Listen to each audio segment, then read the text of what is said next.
Welcome everybody to the 40 Finance channel. My name's Jeff Beers, and today I want to talk a little bit about my financial goals over the next 5 or 10 years for the family of 5 that I have. And as anyone with a family with kids can tell you, financial planning, yes, super important part, but to keep things going as planned is probably the most difficult.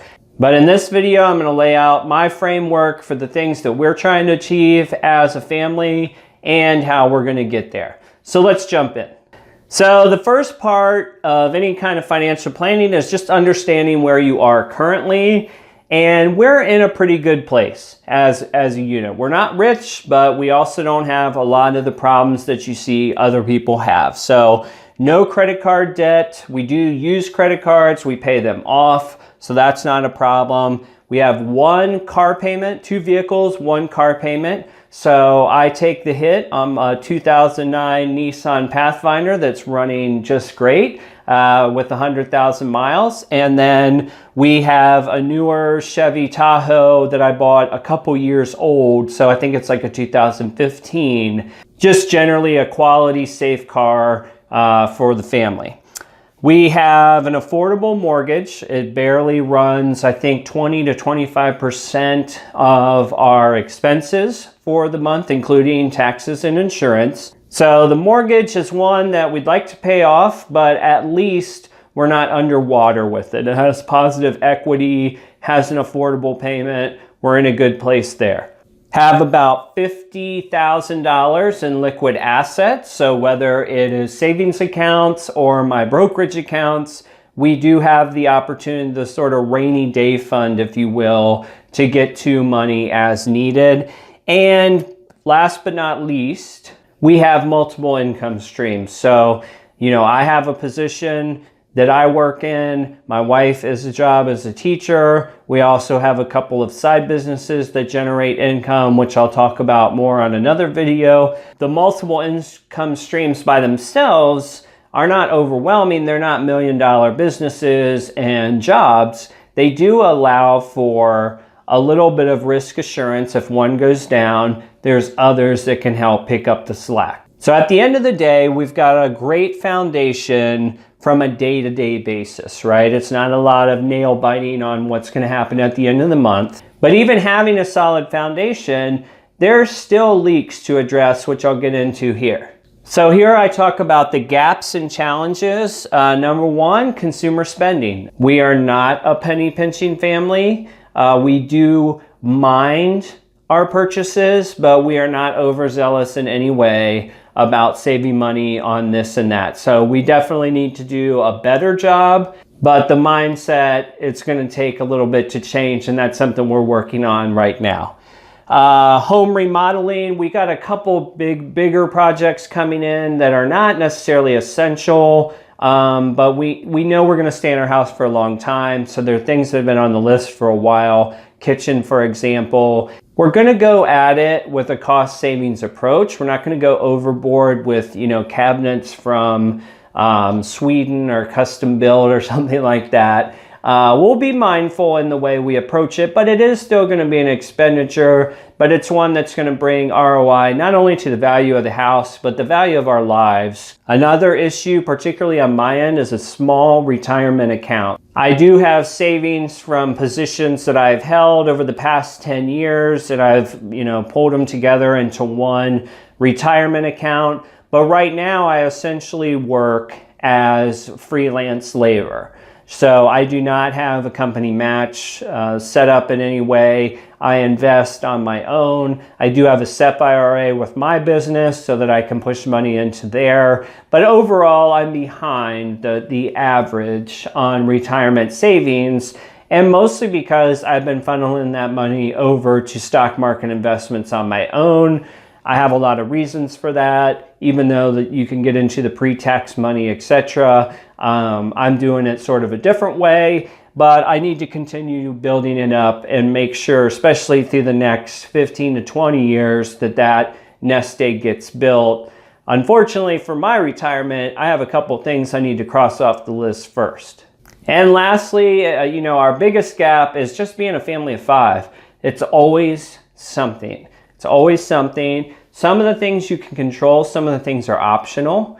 But at the end of the day, expenses come up, whether it's school clothes, whether it is athletic fees, repairs. You know, our house is not brand new. It's 1950, great house, but little things can pop up. We've bought air conditioners and furnaces and roofs over the past 3 years. So expenditures do arise, and you just never know what is going to come from either an opportunity standpoint or a necessary standpoint that's going to bleed you for, you know, let's say $100 here, $200 there, and it really adds up during the month. So having a family of 5 by itself can present a lot of leaks in your savings plan.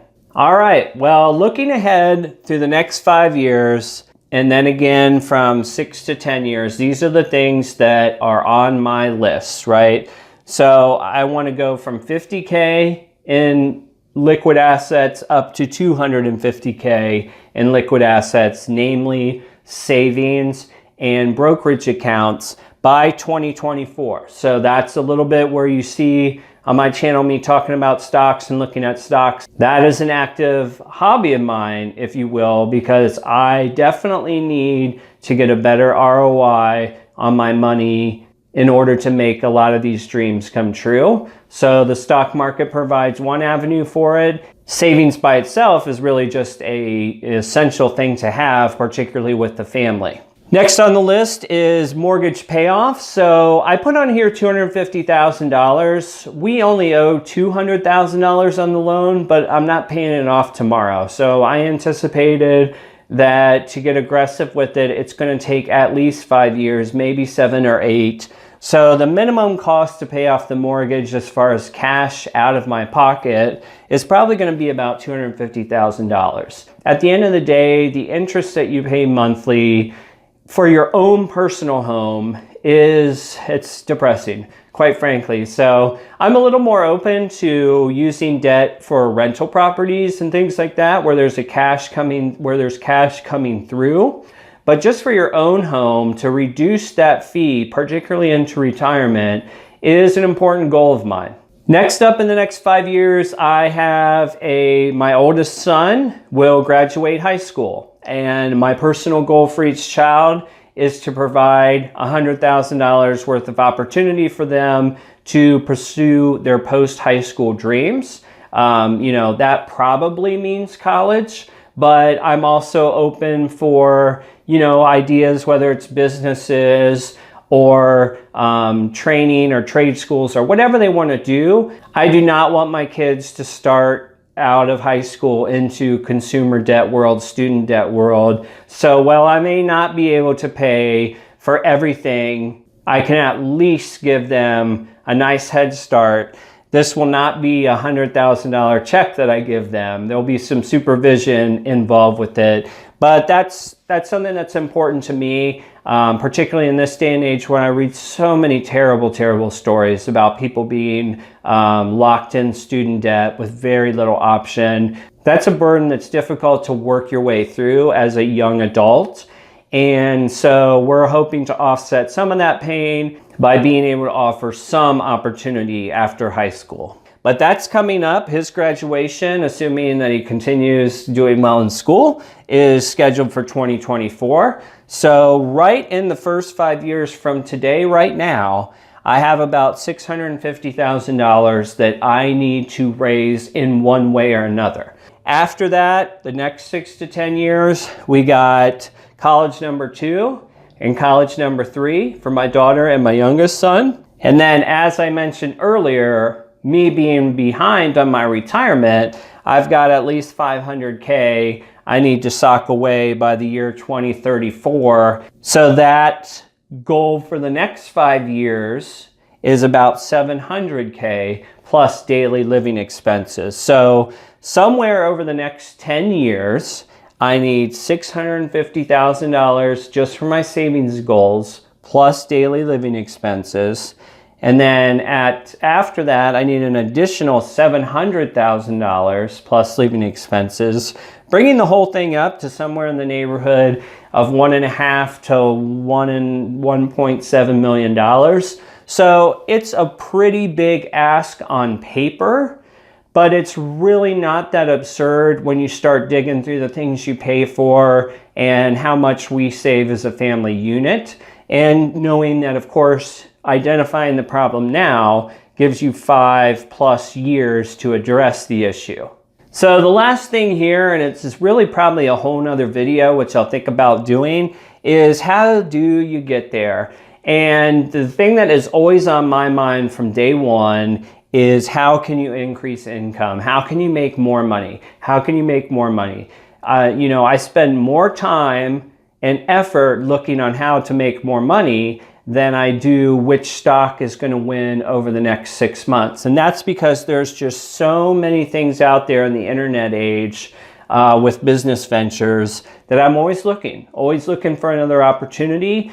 Always got to be looking for the next opportunity, because the easiest way to hit any of your financial goals is to bring more money in. It works every single time. Next up, and I've alluded to it earlier, we have plenty of room to cut expenses, okay? Kind of going through that process since December, where we've been going through our list of things that we can cut off. There's enough videos on YouTube of the sort of minimal lifestyle. We're never going to get there, and it's honestly not a goal of mine to live a minimal lifestyle. But there's plenty of things that we can do differently and try to save, let's just say, 25% on a service instead of just jumping right in. So that's going to be a big part of it.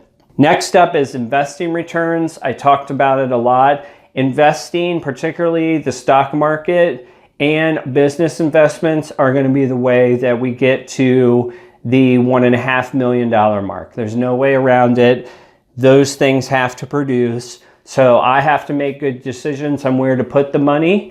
And then if it comes to a business venture or increasing our income, I have to make a good decision about which path we're going to take, because we're not 22 years old anymore. We can't just start 700 businesses and see which one works.